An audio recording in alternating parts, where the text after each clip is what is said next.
மச்சான். ஆமாச்சான், கல்யாணம் பண்ணதுக்கு ஆளை பார்க்க முடியலையே. நைட்ல ரொமான்ஸ் பண்ணிட்டு ஒரு ஜாலியா இருப்பு போல. ஏன் மச்சான், நைட் ரொமான்ஸ் பண்றப்போ சூப்பரா ஜாலியா இருந்துச்சு மச்சான். ஆனா காலையில ஆனாதான் மச்சான் அப்படி பக்கத்துல வந்து உட்காந்துங்க மச்சான். அது வேணும் இது வேணும் அது வேணும்னு கேட்டேக்கிறேன் மச்சான். ஏன்டா கல்யாணம் பண்ண எனக்கு இருக்கு மச்சான். நான் அதை விட மச்சான் நான் சொல்ற பட்சம் எதுவுமே கேட்கவே மாட்டேங்கிறேன் மச்சான். இன்னும் மச்சான் சொல்ற, நீ சொல்ற பேச்சு கேட்கறது இல்லையா? அட ஏமாச்சா ஏமாட்டிக்கிறாளே, நான் சொல்ற வச்சு அப்படியே கேட்பாங்க. நில்லுன்னு சொன்னா நிப்பா, உட்காருன்னா உட்காருவா. இதை விட மச்சான் ஒரு டைம் வந்து கோவம் வந்துருச்சு. கோவம் வந்து விட்டு வெளியே போடின்னு சொன்ன ஒரு சொல்லுதான் உடனே வெளியே போயிட்டா. அந்த மாதிரி என்னைக்கு பொண்டாட்டி கண்ட்ரோல் வச்சுக்கணும் மச்சான். நீங்களே இருக்கிறீங்களே, அட போவோம். இந்த மாதிரி லவ் மேரேஜ் பண்ணியிருந்தா பரவாயில்ல மச்சான். எனக்கு கொடுத்தது அவ்வளவுதான் மச்சான். ஒரு சண்டை ஆகி போயிடுச்சு மச்சான். போய் ஒரு காட்டினாதான் நான் யாருன்னு அவளுக்கு தெரியும். ஏன்டா சோகமா கொண்டு கல்யாணம் பண்ணா அவனாட்ட பண்ண மச்சான். எவ்வளவு ஜாலியா இருக்கிற மாதிரி. அப்படி என்ன சொன்னா அவன்கிட்ட?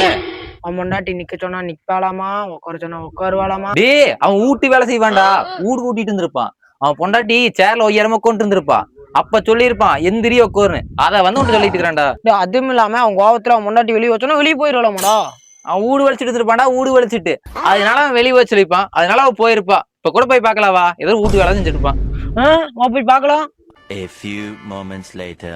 ஏய், நான் சொன்னேன்ல அவன் மாதிரி துணி வச்சிருக்கான். போன் பண்ணி என்ன சொல்றான்னு கேட்கலாம். ஹலோ மச்சான், சொல்லிட்டு தான்டா வந்து நைட்டே சண்டை ஆகி போச்சு. இன்னைக்கு ஒரு காட்டணும்னு காட்டெல்லாம் காட்டிட்டேன்.